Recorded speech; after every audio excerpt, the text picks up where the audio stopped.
এখানে যে শব্দটি আসছে ওয়াসাইনা, ওসিয়ত শব্দ থেকে। আরবিতে ওসিয়ত শব্দের বিভিন্ন অর্থ আছে। তার মধ্যে যে অর্থটা আমাদের সমাজেও বিখ্যাত, ওসিয়ত করে যাওয়া, মানুষ বলে না বাংলাতেও কি বলে ওসিয়ত। মৃত্যুর পরে কোন হুকুম বলে যাওয়া, করা বা না করার ব্যাপারে তোমরা এই কাজটি করবে, এইটাকে বলা হয় আমাদের সমাজে কি ওসিয়ত। আরবিতেও এটাই ওসিয়ত। ইসলামে ওসিয়তের গুরুত্ব আছে। মিরাসের আয়াত নাজিল হওয়ার আগে ইসলামে ওসিয়ত করা ফরজ ছিল। যখন মিরাস কিভাবে বন্টন হবে আল্লাহ পাক আয়াতে জানিয়ে দিলেন, এরপর থেকে ওসিয়ত করা ফরজ নেই, তবে এটা হলো সুন্নাহ। এটা কি নবীজি বলেন, যদি কোনো মুসলমানের ওসিয়ত করার মতো কিছু থাকে তাহলে তার উচিত না 2 রাত্র যাপন করা, তার নিকটে ওই ওসিয়ত লিখে রাখা ছাড়া। মানে 2 রাত্র যেন তার এমন না যায় যে সে ওসিয়তটা লেখেনি, বরং প্রত্যেক ব্যক্তির কাছে ওসিয়তটা লেখা থাকা চায়। কারণ লেখা না থাকলে অনেক সময় বিশ্বাস করে না। মৌখিক বললেও উচিত হলো সাক্ষী রাখা 2 জন। ওসিয়তের মধ্যে কিছু ওসিয়ত তো আছে কার্যকর করা জরুরি, যদি কেউ করে যায় এটা করা হলো জরুরি, ফরজ। যেমন কোন ব্যক্তি ওসিয়ত করে গেল, আমার মৃত্যুর পরে আমার যে সম্পদ আছে, যেহেতু আমার ছেলেটা মারা গেছে, পোতাটা আছে, তোমরা পোতাকে এত পরিমাণ সম্পদের ভাগ দিবা। মিরাসে কিন্তু পোতা পায় না। কেন পায় না? ছেলের ছেলে পায় না। যদি একজন ব্যক্তির ছেলে বেঁচে থাকে, আবার ছেলের ছেলে আছে আর একটা ঘরে, ছেলে পেয়ে যাবে সম্পদ, কে পাবে না? ছেলের ছেলে যারা অধস্থ, 1 সিঁড়ি নিচে, এরা পাবে না। মিরাস পাওয়ার নিয়ম হলো যারা মৃত ব্যক্তির নিকটবর্তী তারা পাবে। এখন একজন ব্যক্তি মারা গেছে, আপনার এক ছেলে মারা গেছে, ছেলে রেখে গেছে, সন্তান মেয়ে রেখে গেছে, তাদের আর্থিক অবস্থা ভালো না। এখন আপনি তো এই অবস্থায় মারা গেলে আপনার অন্য ছেলে সম্পদ নিয়ে নেবে, তখন আপনি কি করবেন? আপনি তখন ওসিয়ত করবেন। লিখিত করতে পারেন বা মৌখিক করলে 2 জন সাক্ষী রাখবেন যে আমার এই পরিমাণ সম্পদ আমার এই ব্যক্তিকে, সেটা ওই জন্য হতে পারে, অন্য কোনো ব্যক্তি হতে পারে, অন্য কোনো জায়গায় হতে পারে, আপনি সেটা বলে যাবেন। যদি কেউ বলে যায় তাহলে মৃত্যুর পরে ওইভাবেই কার্যকর হবে, ওইভাবেই। তবে তার পরিপূর্ণ সম্পদ থেকে না, ওসিয়ত কার্যকর হয় তার মোট মালের 3 ভাগের 1 ভাগের মধ্যে। কয় ভাগের 1 ভাগ? সুলুস। হযরত সাদ রাদিয়াল্লাহু আনহু উনি নবীজিকে বললেন, ইয়া রাসূলুল্লাহ, আমি আমার সকল সম্পদ দান করে দেওয়ার ওসিয়ত করে যেতে চাই, যে আমার মৃত্যুর পরে সব ফি সাবিলিল্লাহ, আল্লাহর রাস্তায় দান করে গেল। নবীজি বললেন, না, তা হবে না, কম করো। বলে, তাহলে ইয়া রাসূলুল্লাহ অর্ধেক দান করে থেকে গেল। বললেন, না, তাও হবে না। বললেন, ইয়া রাসূলুল্লাহ 3 ভাগের 1 ভাগ। নবীজি এবার অনুমতি দিলেন যে সর্বোচ্চ 3 ভাগের 1 ভাগ ওসিয়ত করা যায়। তাই শরীয়তের মাসলা হলো, যদি কেউ মারা যায়, তার পরিত্যক্ত সম্পদ থেকে প্রথম কাজ হবে তার দাফন কাফনের ব্যবস্থা করা। কিসের ব্যবস্থা করা? তার কাফনের কাপড় কিনবে, দাফনের সমস্ত খরচ মেটাবে তার সম্পদ থেকে। 2 নম্বর কাজ হলো, এটা হয়ে গেলে তার কোনো ঋণ আছে কিনা, দেনা আছে কিনা, আপনার দেনা পরিশোধ করতে হবে টোটাল সম্পদ থেকে।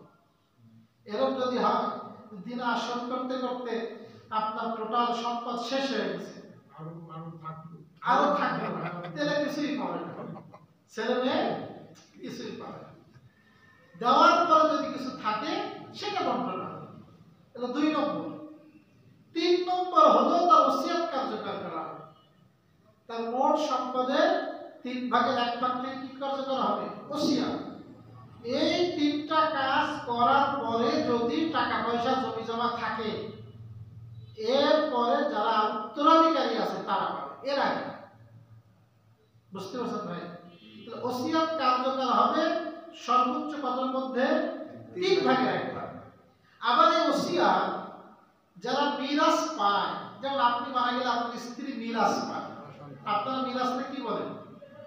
মিরাসই বলেন। বাংলা আপনি কি বলেন? পরিত্যক্ত সম্পদ। মৃত ব্যক্তির পরিত্যক্ত সম্পদ, এটাকে মিরাস বাংলা ভাষায় বলে।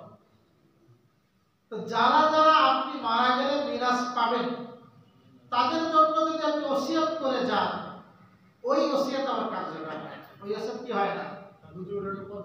জি, ভাগের 1 ভাগ আমি যার ইচ্ছে দিতে পারি, যার ইচ্ছে মোটামুটি অমুককে দিয়ে দিলাম 3 ভাগের 1 ভাগ। যদি মুমূর্ষ যদি অবস্থায় না হয়, দেখেন মুমূর্ষ বোঝেন, মানে বিছানায় পড়ে গেছে আর ওঠেননি, মানে মরণ পর ওই রোগেই মারা গেছে, ওই অবস্থায় যদি দেন তাহলে হবে না।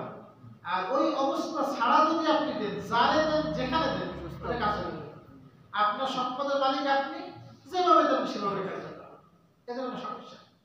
তাহলে যারা যারা মিরাস পায় শরীয়তে, আপনি তাদেরকে আবার ওসিয়ত করে যেতে পারবেন না। যেমন আপনার স্ত্রীর একটা ভাগ আছে, আপনার যদি সন্তান থাকে, স্ত্রী পাবে 8 ভাগের 1 ভাগ। কয় ভাগের 1 ভাগ? আর আপনার কোনো সন্তান যদি নাই, তাহলে স্ত্রী পাবে আপনার মোট সম্পদের 4 ভাগের 1 ভাগ। কয় ভাগের 1 ভাগ? এটা হলো শরীয়তের নির্ধারিত অংশ, এখানে কোনো কম বেশি হবে না। ছেলে মেয়ে থাকলে 8 ভাগের 1 ভাগ, ছেলে মেয়ে না থাকলে। আর যদি স্ত্রী মারা যায় তো স্বামী থাকে, স্বামী পায় ছেলে মেয়ে থাকলে 4 ভাগের 1 ভাগ। কয় ভাগের 1 ভাগ? আর ছেলে মেয়ে না থাকলে 2 ভাগের 1 ভাগ। ডবল। কার ডবল? স্ত্রীর ডবল। বুঝলেন কথা? এখন আপনার স্ত্রীর তো 8 ভাগের 1 ভাগ আছে, আপনি চিন্তা করলেন ওর কম হয়ে যাচ্ছে, ওর জন্য আপনি আবার ওসিয়ত করে আলাদা একটা বাড়ি লিখে দিলেন, আলাদা কিছু দিয়ে গেলেন ওসিয়ত করে মৃত্যুর পরে, এইটা কার্যকর হবে না। ওসিয়ত যারা ওয়ারিস এদের ক্ষেত্রে কার্যকর হয় না। ওসিয়ত করলে করতে হবে কার ক্ষেত্রে? যারা মিরাস সূত্রে পাবে, এরা ব্যতীত অন্য কারো ক্ষেত্রে করতে হবে। বুঝলেন? হ্যাঁ, যদি আপনি জীবন দশায় ওকে একবার দিয়ে যান, রেস্টি করে যে আপনাকে তোমাকে দিয়েই গেলাম, তার অবশ্যই মালিক হবে। কিন্তু ওসিয়ত কার্যকর হতে হলে যারা উত্তরাধিকারী আছে এরা ব্যতীত অন্যদের ক্ষেত্রে হতে হবে। আচ্ছা হুজুর, আমি কি জানতে চাচ্ছি, পৈতৃক সম্পত্তি আমি যেটা পাবো, জি, সেটা তো আমার সন্তানদেরকে আমি দেবো, জি। আমি যদি আমার অর্জিত সম্পদ, যেটা আমি অর্জন করলাম, এটাকে সন্তানদের কতটুকু দিতে হবে? একেবারে যখন কোনো ব্যক্তি মারা যাবে, সে তার বাবার থেকে যা পাইছে, নিজে উপার্জন যা করছে, বা অন্য কোনো ভাবে সে যা পাইছে, টোটালটা যোগ হবে। টোটালটা যোগ হয়ে টোটালটাই বন্টন হবে। আপনি আপনার আব্বার থেকে যা পাইছেন সেটাও সে বন্টন হবে, নিজে যা উপার্জন করছে সেটাও বন্টন হবে। মানে ওই আপনার কোনো ব্যক্তি মারা গেলে, মৃত্যুবরণ করলে তার যত ধরনের সম্পদ আছে সব যোগ হবে। এক্ষেত্রে একটা লোকের 2টো স্ত্রী ছিল, এখন একটা স্ত্রী আছে আর একটা স্ত্রীর সন্তান আছে, এক্ষেত্রে ওই সম্পত্তি কিভাবে বন্টন হবে? ওটা সে সম্পদের ভাগ করে দেবে। যদি স্ত্রী এখনো বিবাহের অধীনে থাকে, তালাক না হয়, তাহলে ওই স্ত্রী ভাগ পাবে, সে বুঝছি। আর যদি ওই স্ত্রী তালাক হয়ে যায়, সে পাবে না। কিন্তু এই ছেলে, আপনার অন্য ঘরের যে ছেলে আছে, সে যেরকম যতটুকু ভাগ পাবে, ওই ছেলে ততটুকু ভাগ পাবে। মানে স্ত্রী যা পাবে সেটা ওই সন্তান পাবে। স্ত্রী পাবে না, স্ত্রীর আমার 2 স্ত্রী, আমার 2 স্ত্রী, আমার বড় স্ত্রী আর সাথে আমার ছাড়াছাড়ি হয়ে গেছে, তার ঘরে একটা ছেলে আছে। এখন আমার ছোট স্ত্রী, তার ঘরে একটা ছেলে আছে। তাহলে আমি মারা গেলে এই স্ত্রীর সন্তান যতটুকু ভাগ পাবে, এই স্ত্রীর সন্তান ততটুকু ভাগ পাবে। এদের মধ্যে কোনো কম বেশি হবে আমার সম্পদ পাওয়া যায়। যদি মারা যায়, আমি কি মারা মারা গেছে কি স্ত্রী মারা গেছে তার ছেলে পেলে আছে। না আমি ওনার কথাটা জি জি যেমন না অবশ্যই কথা শুনবে তো আপনি বিরোধ করবেন না। হ্যাঁ মায়ের যে 2 আনা পাবে মায়ের, জি, জি। আর যেহেতু 2 স্ত্রী, তো 2 স্ত্রী জীবিত থাকলে দুজনে এক আনা ভাগ পাবে। স্ত্রী যদি থাকে তাহলে না পাবে, যদি তালাক হয়ে যায় তাহলে পাবে না। তালাক হয়ে গেলে তো ওই যে স্ত্রী থাকবে সেই 2 আনা ভাগ সেই দুই আনা পেয়ে যাবে। এবং পরবর্তীতে সে যদি মারা যায় তাহলে তার এই সম্পত্তি না, ও পাবে না, ওই ছেলে পাবে, ওই ছেলে পাবে না, এই তার ছেলে পাবে। নিজের ছেলে পাবে। এইটাই হলো কথা ওনার তাই কষ্ট করছে। আসল বক্তব্য। আমি যেটা জি জি শুনছি বলে বলতেছি কথা, আমার না এটা আপনি যেটা বলছেন এটাই কি আপনার জিজ্ঞাসা?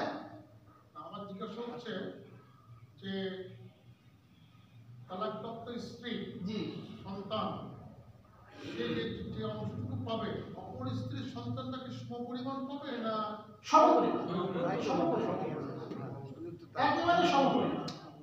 ও আপনার ওই সন্তান যেটা পাবে এই সন্তান আসে, যেহেতু আপনার আপন সন্তান, বুঝতে পারছেন দাদা? এখানে কোনো কম বেশি নেই। তার ওর জাতির সন্তান ঔরজাত সন্তান, এ তো ঔর সন্তান, এ তো দুই স্ত্রী এক স্ত্রী মারা গেছে তার ছেলে পেলে আছে। জি জি ওই স্ত্রী ভাগের যে স্ত্রী মারা গেছে ওই ভাগটা ওই ছেলে পেলে পাবে। জি জি যে স্ত্রী মারা গেছে হ্যাঁ। ছেলে পেলে আছে। হ্যাঁ যে স্ত্রী মারা সেটা গেছে মানে বই বইতে স্ত্রী ছিল না তালাক হয়ে গেছে? না মারা গেছে তা মারা গেছে কি স্ত্রী হয়ে না তালাক হয়ে গেছে? না হইয়া তখন মারা গেছে, মানে দুই স্ত্রী থাকা অবস্থায় মারা গেছে। আচ্ছা দুই স্ত্রী বুঝছেন, জি। এক স্ত্রীর করে ছেলে আছে, ওই স্ত্রীর করে সন্তান আছে, ওই সন্তান অবস্থা মারা গেছে, হুম তাহলে ওই ওই যে স্ত্রীতে ভাগ, ওই ভাগটা কি ছেলে ভাগটা পাবে? মানে পাবো না তো। হ্যাঁ বউয়ের ভাগটাও পাবে কিনা? এমনি বউয়ের ছেলে ভাগটা- একটা ভাগ পাবে বলছেন, বলতেছে যে বউটা মানে বউয়ের ভাগও ছেলে পাবে কিনা? এটা বউ ভাগ কেমনে ছেলে পাবে?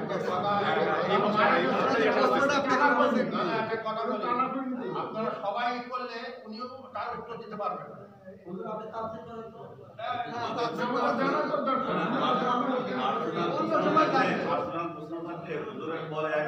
ওসিয়ত আছে, এটা যদি আপনি দেখেন আপনার পরিবারের মধ্যে ধর্মকর্ম পালন হয় না, বেদাত শিরিক আছে, তখন আপনার বলে দেওয়া কি বলে, এবং আমার যে পরিত্যক্ত সম্পদ আছে ইনসাফের সাথে বন্টন করবা এবং তোমরা অবশ্যই মিল মহব্বতের সাথে থাকবা।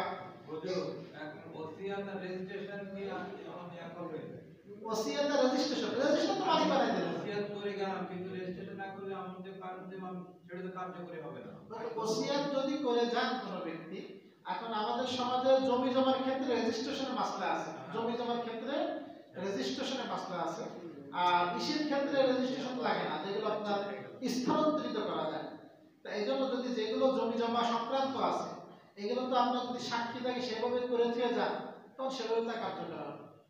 যদি কি করে দেন সাক্ষী রেখে যান এবং সাথে আপনি ওগুলো লেখাপড়া করে দিয়ে যান। তো জমি জমা যেহেতু আমাদের বর্তমান সমাজে কঠিন বিষয়টা, এই জন্য নিয়ম হলো রেস্ট্রিক্ট করে দিয়ে দাও, রেস্ট্রিক্ট করে দিয়ে দাও। বলছে যে শেষে জিজ্ঞাসা করবে। আচ্ছা ঠিক আছে, না প্রশ্ন এসেছে যেভাবে আমি কি বলতেছিলাম, ওয়াসাইনাল ইনসানা বিওয়ালিদাইহি ইহসানা, পিতা মাতার প্রতি ইহসান মানে ইহসানান আযীমা। কেমন ইহসান? মহান ইহসান করতে হবে।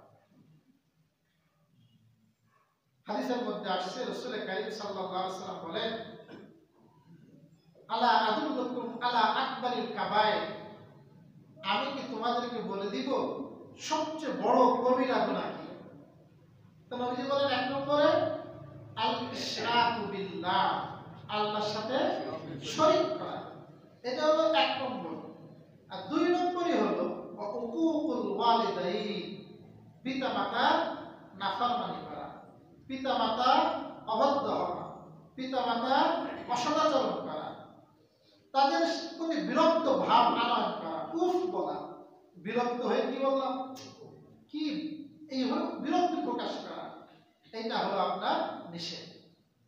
এবং তিন নম্বরে বলেছেন শাহাদাতুজ জুর, মিথ্যা সাক্ষ্য দেওয়া, মিথ্যা কথা বলা, এইটা হলো তিন নম্বর বড় কবিরা গুনাহ। তো আল্লাহ তাআলা বলেন পিতা মাতার প্রতি সদাচরণ করা, পিতা মাতা দুইজনের কথা বলেছেন। এরপরে আল্লাহ পাক স্পেশালি মায়ের কথা বলেছেন। কার কথা? আল্লাহ বলেন হামালাতুহু উম্মুহু কুরহা, তার মা তাকে পেটে ধারণ করেছে কষ্ট সহকারে। কি সহকারে? ওয়া ওয়াজাআতুহু কুরহা, এবং তাকে প্রসব করেছে সেটাও কষ্ট সহকারে। পেটে ধারণ করেছে কষ্ট সহকারে, আর প্রসব করেছে প্রসব বেদনা, এটাও অনেক কষ্ট সহকারে। ওয়া হামলুহু ওয়া ফিসালুহু 30 শাহরা, এবং তার পেটে ধারণ আর দুধ পান করা 30 মাস। কয় মাস? 30 মাস। তার মধ্যে 6 মাস একটা বাচ্চা মায়ের পেটে সর্বনিম্ন থাকতে পারে 6 মাস। কয় মাস? 6 মাসের কমে কোন মা বাচ্চা পরিপূর্ণ আকৃতি আছে এমন বাচ্চা প্রসব করতে পারে না। বুঝলেন? পতিত হয়ে গেছে, পড়ে গেছে, সেটা ভিন্ন কথা।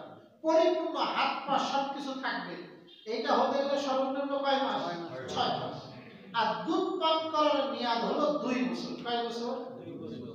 আবু হানিফা রাহিমাহুল্লাহ বলেন 2.5 বছর, কিন্তু ইমাম মুহাম্মদ এবং আবু ইউসুফের ফতোয়া হলো 2 বছর এবং এরপরে ফতোয়া।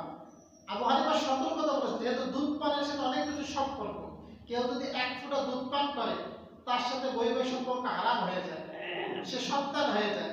এই জন্য সতর্কতা বলা হয়েছে 2.5 বছর, কিন্তু মূল দুধ পানের সময় কয় বছর? এই 2 বছরই কষ্টটা মৌলিক কষ্ট কারা সহ্য করে? বাবা একটু যায় কিছু বললাম 10 থেকে 20 মিনিট গ্যাস, আর দেখা যায় কি সারা রাত ঘুম আসে না, ওই কখন দুধ পান করাবে, কখন কিছু করবে, কখন পিসাব পাল্টাবে, এইভাবেই তার কেটে যায় 2 বছর। তাহলে এই যে আপনার পেটে ধারণ, তার বাচ্চা প্রসব, তার দুধ পান করা, এখানে সাধারণত বাপ শরীর থাকে না। এই জন্য আল্লাহ পাক বিশেষ করে পিতামাতার প্রতি সদাচরণ করার পরে কার কথা বেশি বলেছেন? মায়ের। এইগুলো খেদমতের বেশি উপযুক্ত কিন্তু মা। খেদমতের বেশি উপযুক্ত কে? এই আয়াতেরই এক ব্যাখ্যা শেখ হাদিসে নবীজি সাল্লাল্লাহু আলাইহি ওয়াসাল্লামের কাছে এক সাহাবী বললেন, ইয়া রাসূলুল্লাহ, আমার খেদমত পাওয়া সবচেয়ে উপযুক্ত ব্যক্তি কে? একটা হলো সম্মান আর একটা হলো খেদমত। এই খেদমতের উপযুক্ত কে? নবীজি বলেন, উম্মুকা, তোমার মা। সাহাবী বলেন, এরপরে কে? নবীজি বলেন, উম্মুকা, তোমার মা। সাহাবী বলেন, আবার এরপরে কে? নবীজি বলেন, উম্মুকা, এবারে তোমার মা। আবার প্রশ্ন করেন, এরপরে কে? বলে, আবুকা, এবার হলো তোমার পিতা। মা কয়বার? 3 বার। বাবা কয়বার? 1 বার। এই জন্য বাংলাদেশের একজন নামকরা লেখক আরিফ আজাদ সে বই লিখছে, মা মা মা এবং বাবা।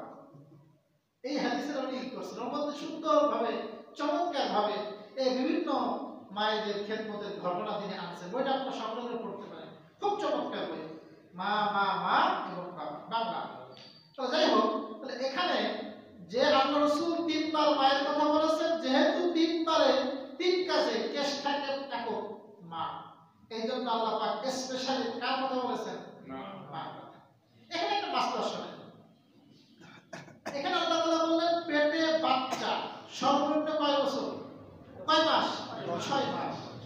6 মাসের কমে যদি মনে করেন কোন ব্যক্তি বিবাহ করছে, বিয়ে করার 6 মাসের কমে যদি বাচ্চা দিয়েছে, তাহলে বুঝবেন সন্তানটা কার না? আপনার না, এটা আগের কোন সন্তান, অবৈধ সন্তান। যদি 6 মাসের পরে আসে, তাহলে আপনি বুঝবেন আপনার যতই সন্তান থাকুক ওই সন্তান আপনার সন্তান, এটাকে আপনাকে স্বীকৃতি দিতে হবে। এটা শরীয়তের মাসলা। কয় মাসের বেশি করে বাচ্চা হলে? 6 মাসের।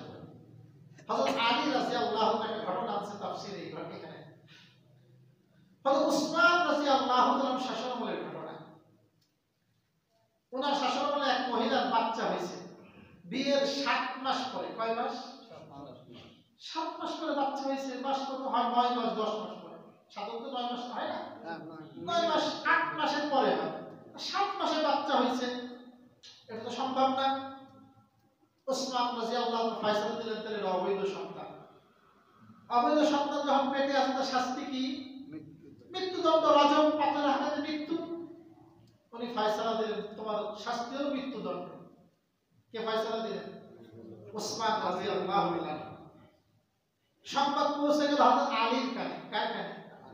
আলী রাদিয়াল্লাহু তাআলা আনহুকে বলা হয়তো, রাসূল বলেন আনা মাদিনাতুল ইলমি ওয়া আলিয়ুল বাবুহা, আমি হলাম ইলমের শহর আর আলী হলেন তার দরজা। সুবহানাল্লাহ। মানে ইলমের পণ্ডিত ছিল, ওনার বিচার, আমরা খুতবা জুমার খুতবা পড়ি না, ওয়াকজাহ আলী, মানে আলী ছিলেন শ্রেষ্ঠ বিচারক। ওনার বিচার খুব নামকরা, খুব সূক্ষ্ম মেধা ছিল। কার? আলী রাদিয়াল্লাহু তাআলা। নাফহাতুল আরবে একটা ঘটনা আছে, বড় চমৎকার। দুইজন ব্যক্তি একসাথে সফর করতেছে। একজনের কাছে 3টা রুটি, আর একজনের কাছে 5টা রুটি। রুটি কোন কয়টা? এখন এক জায়গায় খেতে বসছে, হঠাৎ এক মেহমান আসছে। মেহমান আসলে শরীক করে নিতে হয়। এখন ওই রুটিগুলো তারা 3 জনে মিলে ভাগ বটোয়ারা করে খাইছে। যাওয়ার সময় 8 দিরহাম, 8 টাকা দিয়ে গেছে যে আপনারা এই 8 টাকা 2 জনে ভাগ করে নেবেন। ওই রুটি 8টা ছিল, ভাগ করে খাইতে চলে গেছে। যার 5 রুটি, সে বলতেছে ভাই আমার রুটি যেহেতু 5টা, তো দিরহাম 5টা আমি নেই, তুমি দিরহাম 3টা নাও, তুমি একটু কম দাও। যার রুটি 3টা, সে বলে তা হবে না, টাকা দিছে 8 টাকা, লোক আমরা 2 জন, বৈষম্যহীন বাংলাদেশ, অর্ধেক অর্ধেক হবে, আচ্ছা 4-4 হবে। এখানে বলে কি হবে না? 3-5 হবে। 3-5 হবে না। ও জেদ ধরছে। এখন জেদ ধরলে বিচার নিয়ে গেছে হযরত আলীর কাছে। কার কাছে? আলী রাদিয়াল্লাহু আলী রাদিয়াল্লাহু আনহু বলতেছেন ভাই, তোমার ভাই যেহেতু 5 টাকা নিয়ে 3 টাকা তোমাকে দিচ্ছে, তুমি খুশি মনে মেনে নাও, ওইটাই ভালো বিচার। আর প্রকৃত বিচার যদি করি, তা তুমি 1 টাকার বেশি পাবা না। কয় টাকার বেশি? এবার তো মাথা আরো গরম হয়ে গেছে। আগেই জেদের পরে ছিল 4 টাকার কমে আসবে না, 3 টাকা সাথী দেশে তাও রাজি না। আর ইনি বলে সঠিক বিচার করলে কয় টাকা বেশি পাবা না? 1 টাকা বেশি পাবা না। এখন ও আরো জেদ ধরছে যে কি করে আমি 1 টাকার বেশি পাবো না, আপনার বুঝাই দিতে হবে, আপনাকে বুঝাই দিতে হবে আমি কি করে 1 টাকার বেশি পাবো না। তা আলী রাদিয়াল্লাহু বুঝাই দিলেন, দেখো তোমরা 3 জনে মিলে 8টা রুটি খাইছো, তো একসাথে যখন খাবার কেউ মানুষ খায়, কে কম খায় কে বেশি খায় তো বোঝা যায় না। তো ধরে নিতে হবে 3 জন সমান সমান খাইছো। 3 জন কি খাইছো? সমান সমান খাইছো। এখন 8টা রুটিকে যদি আমি 3 ভাগ করি, তাহলে কয় ভাগ হবে ভাই? 3 8 24। কয় ভাগ? 24 ভাগ। তো এই 24 ভাগে তুমি 8 ভাগ, সে 8 ভাগ, মেহমান 8 ভাগ। একজন কত ভাগ খাইছে? 8 খাইছে। এখন তোমার যে 3 রুটি, আমি যেহেতু 3 দিয়ে ভাগ করেছি, গুণ দিয়েছি, তাহলে তোমার রুটিতে ভাগ হয়েছিল কয়টা? 9টা। তা তুমি খাইছো 9টার কয়টা? 8টা। আর ওই ব্যক্তির 5 রুটিতে কয় ভাগ হয়েছে? 15টা। সে খাইছে কয়টা? 8টা। তাহলে ওর বাসছে 7 আর তোমার বাসছে 1। তাহলে মেহমান যে খাইছে খানা, তোমার ভাগের থেকে খাইছে কয় রুটি? 1টা রুটি। আর ওর থেকে খাইছে কয় টুকরা? 7। তো দেশে 8 দিরহাম, এভাবে 7 দিরহাম, তুমি বাবা 1 দিরহাম। বুঝতে পেরেছো? তাহলে আলী রাদিয়াল্লাহু তাআলা আনহু এইভাবে যখন বিচার করে দিয়েছে, ও একেবারে মাবহুত হয়ে গেছে, হতভম্ব হয়ে গেছে। আর নামের উপায় নেই, যুক্তিতে বুঝাইতেছে, উনি ওইটাই মেনে চলে গেছে। এমন সূক্ষ্ম বিচার ছিল কার? আলী রাদিয়াল্লাহু আনহু। আর ঘটনা আছে বললে আপনাদের বিরক্ত হয় কিনা, এই বাদ দিলাম। তাহলে আলী রাদিয়াল্লাহু তাআলা বললেন, ঠিক আছে আমি তোমাদের বিচার করে দেবো, আসো। আবার ওমরের কাছে গেছে, উসমানের কাছে গেছে, কোন ওমরের নাম আসছে, উসমানের কাছে গেছে। উসমানের কাছে যে বলতে, হযরত এটা হবে না, এটা বৈধ সন্তান, কারণ 6 মাস পর্যন্ত যদি পেটে বাচ্চা থাকে, এর কমে যদি হয়, সেটাকে আপনি অবৈধ বলতে পারেন, এটাকে কি বলতে পারেন? অবৈধ। কিন্তু 6 মাসের পরে যদি হয়, এই বাচ্চা অবৈধ না, এটা কি না? বরং এইটার মানদণ্ডই হলো 6 মাস। মানদণ্ড কয় মাস? 6 মাস। দলিল তখন তিনি কোরআনের এই আয়াতটা দিলেন। কোন আয়াত? সূরা কাফের এই 15 নম্বর আয়াত। আল্লাহ বলেন, ওয়া হামলুহু ওয়া ফিসালুহু 30 শাহরা, তার গর্ভে ধারণ আর দুধ পান, এই দুইটা মিলে হবে 30 মাস। দুইটা হলো কয় মাস? 30 মাস। তার দুধ পানের মেয়াদ অন্যান্য বর্ণনায় আসছে 2 বছর। 2 বছর যদি চলে যায় 24 মাস, থাকে কয় মাস? 6 মাস। তাহলে পেটে বাচ্চার মেয়াদ হলো কয় মাস? 6 মাস। এই বিচার তখন দিয়ে দিলেন রাইসুল মুফাসসিরিন আব্দুল্লাহ ইবনে আব্বাস, তিনিও সমর্থন দিলেন হযরত আলীকে। কাকে? আলীকে। ওসমান রাদিয়াল্লাহু তাআলা তার পূর্বের সিদ্ধান্তকে ফিরাই নিলেন, নতুন করে আবার সিদ্ধান্ত নিলেন। প্রিয় ভাই বাবা, তো যে কথা বলতেছিলাম, সালাসুনা শাহরা, এরপর আল্লাহ বলেন হাত্তা ইযা বালাগা আশুদ্দাহু ওয়া বালাগাল 40 সানা। গত সপ্তাহে যারা আপনারা তাফসীরে ছিলেন, আমার মনে হয় আপনাদের স্মরণে আছে, মক্কার মুশরিকরা বলতো, তোরা দেখিস না, যদি মুসলমান হওয়াটা লাভের হইতো, আমরা আগে মুসলমান হই, আমরা যদি মুসলমান হয়নি, এই কোন গরিব মিসকিন এরা মুসলমান হয়ে পড়েছে, তো বোঝা গেল এটা কোনো বুদ্ধিমানের পরিচয় না। এই কথা মক্কার মুশরিকরা বলতো। আল্লাহ পাক দুইটা উদাহরণ পেশ করেছেন, একটা নেককার সন্তান আর একটা বদকার সন্তান। নেককার সন্তান নবীর সোহবত থেকে কেমন নেককার হয়েছে এইটা উদাহরণ দেবে, আর বদকারের উদাহরণটাও দেবে। তো তোরা বলিস নবীর সোহবতে যে লাভ নাই, দেখ না নবীর সোহবতে যে ব্যক্তি কত দামি হয়ে গেছে, কত নেককার সন্তান হয়ে গেছে, সব মা বাবা চায় কি তার সন্তানটা কি হোক, নেককার হোক বা অনুগত হোক। তা কত নেককার বান্দা হয়েছে দেখ। এই বলে আল্লাহ একটা দুইটা উদাহরণ দিয়েছেন, নেককারের উদাহরণ, বদকারের উদাহরণ। আজকে আমরা নেককার উদাহরণটা শুনবো। মূলত এই নেককার ব্যক্তি হলেন আবু বকর সিদ্দিক। কে? তার উদাহরণ দিয়েছেন, কিন্তু তার নাম এখানে নাই, আবু বকরের নাম নাই। আল্লাহ পাক এরকম মাঝে মাঝে গোপন রাখেন, যাতে এটা শুধু আবু বকরের সাথে সীমাবদ্ধ না হয়, বরং কিয়ামত পর্যন্ত সকল নেককার সন্তানের দোয়া যেন এটা হয় যে আবু বকর সিদ্দিক করেছে। কে করেছে? কি করেছেন? দোয়া আসেন আল্লাহ বলেন হাত্তা ইযা বালাগা শুদ্দাহু, এ পর্যন্ত যে যখন সে তার শক্তি সামর্থ্যে পৌঁছে গেল। কোথায় পৌঁছে গেল? ওয়া বালাগা 40 সানাতা, এবং 40 বছর বয়সে উপনীত হলো। কত বছর বয়স? শক্তি সামর্থ্য দ্বারা উদ্দেশ্য এক তাফসীর মোতাবেক আবু বকরের বয়স যখন 18 বছর, কয় বছর? তখন নবীজির বয়স ছিল 20 বছর। নবীজির সাথে আবু বকরের 2 বছরের ব্যবধান। কয় বছর? 2 বছর। দেখতে মনে হয়তো আবু বকর বয়সী, কিন্তু বড় কিনা? যখন আবু বকর আর রাসূল মক্কা থেকে মদিনায় হিজরত করে যান, দুইজন তো সমবয়সী। কে নবী আর কে আবু বকর মদিনার মানুষ তো চেনে না, তখন তো ছবির জামানা না, নাম শুনছে নবী আসবে, লোকজন আবু বকরকে বুড়ো মতো দেখতে, সবাই ওনারা তাজিম করতেছে, ওনারা একটু বেশি বেশি কেয়ার করতেছে। কারা চেনে না? নবী তো চেনে না। ডিসি আইসে করে পুলিশের সেক্রেটারি আছে, আর আমি তো চিনি না, আমি তো পোশাক দেখছি, ওরা লড়ে মনে করছে খুব তাজিম, আর ডিসিটা করে মূল্যায়ন করতেছে। তো লোকেরা এই করতেছে। এখন আবু বকর সিদ্দিক কত বুদ্ধিমান আর কি ভালোবাসা! সহিহ বুখারীর হাদিস, আবু সিদ্দিক তখন করলেন কি, একটা কাপড় নিয়ে নবীর খাদেম হয়ে গেলেন, মাথার উপর ছাতি ধরে না, যেন রোদ না লাগে, আল্লাহ রাসূলের শরীরে যেন রোদ না লাগে, কাপড় মেলে ধরলেন। লোকেরা বুঝে গেল এ খাদেম আর এ হলো মাখদুম। এরকম বুদ্ধিমান ব্যক্তি ছিলেন আবু বকর সিদ্দিক। তো আবু বকর যখন 18 বছর, নবীর তখন 20 বছর, ওই সময় আল্লাহর নবী ব্যবসার জন্য সিরিয়াতে যান। কোথায় যান? হযরত খাদিজাতুল কুবরা রাদিয়াল্লাহু তাআলা আনহার সাথে উনি ব্যবসা করছিলেন।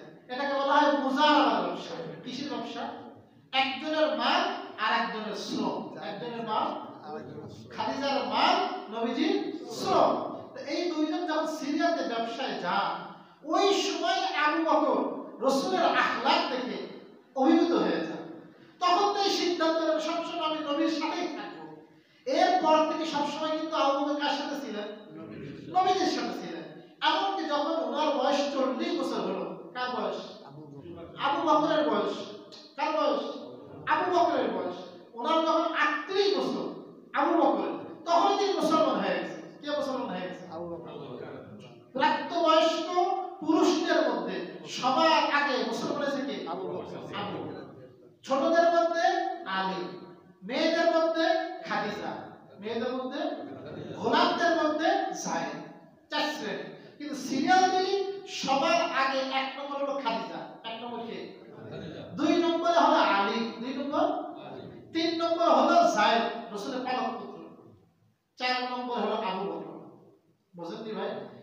একদিক থেকে সবার আগে হলেন আবু বকর, উনি গোসল করালেন এবং 40 বছর যখন বয়স হয়ে গেল তখন আল্লাহর কাছে দোয়া করলেন। কি দোয়া করলেন? قال رب أوزعني أن أشكر نعمتك التي أنعمت علي وعلى والدي وأن أعمل صالحا ترضاه وأصلح لي في ذريتي।